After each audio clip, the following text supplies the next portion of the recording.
4 conseils pour économiser de l'argent tous les mois. Les paiements mensuels, les dettes et d'autres facteurs limitent nos économies. Mais il peut être simple d'épargner. Nous vous donnons 4 conseils qui vous aideront sans aucun doute à réaliser des économies utiles. On dit que l'épargne est la base de la fortune, et cela ne peut pas être plus vrai. Avoir un matelas d'économie peut nous aider à faire face à une mauvaise situation économique, à investir ou à penser à l'avenir. Par conséquent, nous allons vous donner quelques conseils pour économiser de l'argent tous les mois. Utilisez-les comme vous le jugez le plus approprié. Point d'exclamation. Pourquoi est-ce bon d'économiser de l'argent? Il est toujours nécessaire d'avoir un peu d'argent économisé qui sert en cas d'urgence, pour faire une bonne affaire ou pour des dépenses extraordinaires. Beaucoup de gens vivent au jour le jour et sont au bord du gouffre s'ils sont licenciés de leur emploi, au-delà de la compensation qu'ils peuvent recevoir. Tout le monde n'a pas l'habitude de mettre de l'argent de côté, et pire encore, tout le monde n'en connaît pas les avantages. À tout moment, quelque chose d'inattendu peut survenir qui nécessite de l'argent. Comment pouvons-nous le résoudre si nous avons seulement des dettes et la carte de crédit dans le rouge? Il y a non seulement cela, mais économiser de l'argent est aussi synonyme de penser à l'avenir. Peut-être que vous êtes l'une de ces personnes qui vivent au jour le jour, mais vous devez garder à l'esprit que si dans le présent vous vous portez bien, les choses changeront demain. Nous devons toujours être préparés. Cela ne veut pas dire que nous cessons de nous donner du plaisir, mais que ces dépenses supplémentaires et inutiles sont plus l'exception que la règle. Il y a beaucoup de dépenses qui affectent nos finances.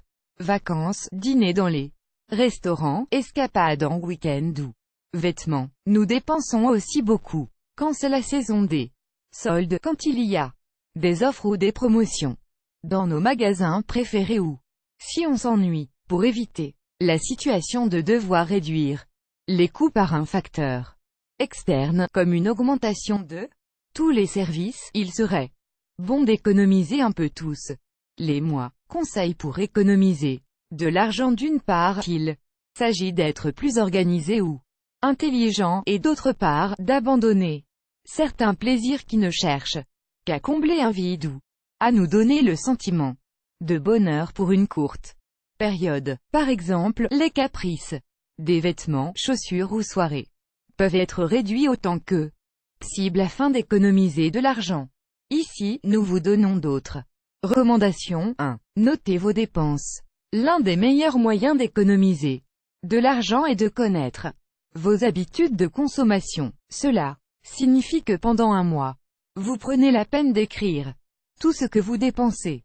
Lorsque vous revenez d'un achat ou venez de payer des factures, placez-les dans un cahier ou sur une feuille de calcul Excel. Soyez précis dans vos notes pour réaliser ce que vous dépensez le plus. Un café sur le chemin du travail, un déjeuner au bureau, une crème pour les mains ou une course en taxi. Lorsque nous savons ce que nous dépensons, nous pouvons éliminer ces dépenses inutiles.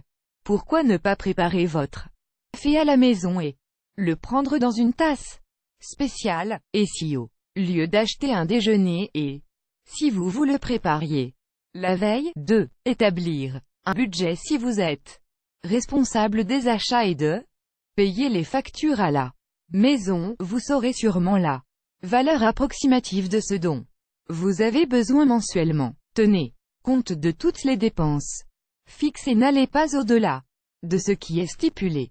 Bien sûr, il peut y avoir des changements, par exemple, que la facture d'électricité augmente. Mais vous pouvez réduire le coût d'électricité si vous allumez moins de lumière ou lavez les vêtements seulement une fois par semaine. Le budget peut nous aider de plusieurs façons. Parce que d'une part nous savons combien nous dépensons, et de l'autre, nous avons un plafond maximum. Faites un compte de ce que vous dépensez en nourriture, transport et services, c'est-à-dire les 3 piliers fondamentaux d'une maison. 3.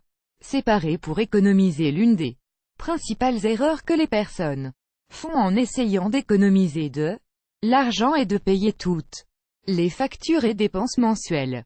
Et, s'il reste quelque chose, le mettre dans une tirelire. Cependant, cela vous laisse souvent très peu d'argent à épargner. Il est recommandé de faire des économies de 10% du salaire par mois, et pour s'assurer que ce montant est atteint, nous devons nous en séparer des réceptions de notre salaire. De plus, vous pouvez établir quelle situation ou quel achat mérite le retrait de certains fonds ayant été épargnés. Par exemple, une urgence médicale, un problème avec la voiture, une réparation urgente à domicile, etc. Économiser de l'argent n'est pas synonyme de dépenser n'importe quoi, mais de savoir ce qu'on dépense. 4. Réduisez vos dépenses et vos dettes. Ceci est fondamental pour avoir de meilleures finances et être capable de planifier l'avenir. Dans un premier temps, nous vous recommandons de cesser de payer des petites sommes sur votre carte de crédit et d'essayer d'avancer sur vos frais personnels. De cette façon, vous éviterez d'encourir des dettes plus importantes pour des intérêts ou des pénalités. Deuxièmement, il est très important que vous réduisiez vos dépenses mensuelles. Vous allez au restaurant tous les week-ends, faites-le seulement une fois par mois. Vous achetez souvent des vêtements? Non. Achetez plus que pour des occasions spéciales comme votre anniversaire. Vous voyagez à chaque fois que vous êtes en vacances. Point d'interrogation. Mieux vaut rester à la maison. De cette façon, vos finances seront un peu plus calmes et vous pourrez économiser de l'argent.